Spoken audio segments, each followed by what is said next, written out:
hey, we found it. We made it back. We made it back to the little bungalow that could. The 20s bungalow we're totally redoing. It had a lot of water problems and we're solving those one by one. This problem today we're solving is where water was getting in when it shouldn't. So we had to tear a bunch of stuff out. We're rebuilding it today. Let's go see what's happening.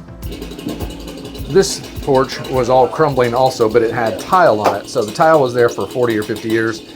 And we really needed to take this off because the substructure underneath here on the edge, totally gone. The water had rotted out all of the 2x6 and 4x4s actually timber that was underneath this porch.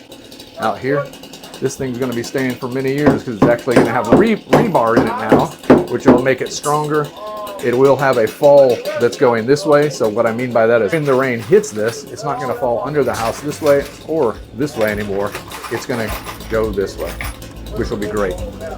So what's going on over here? Yeah, right there, this brown stuff, that is called expansion joint. And the concrete's gonna go up against that and not go through it. It's gonna be kind of used as a form here. So the concrete's gonna be poured up against it. As you can see, we put a roll lock around the side. This brick makes it like a little carpet out here. See how the edges are? Cutting the rebar out there. That rebar will go into this place to strengthen this concrete so it's not gonna crack anymore. All the water was coming off this roof. It would fall down here and pool.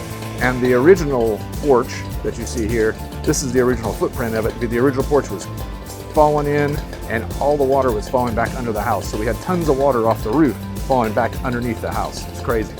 This is probably a little less noisy area because they're cutting out there and gonna be cutting some more rebar and stuff. We're gonna come back when they're pouring the concrete and we can see exactly how that's gonna look and the finish of that. And this is solving so many problems because we aren't gonna have that rush of water under the house that we have to pump out. So that's the big change for today. Let's come back when they're doing the concrete. Shouldn't be long.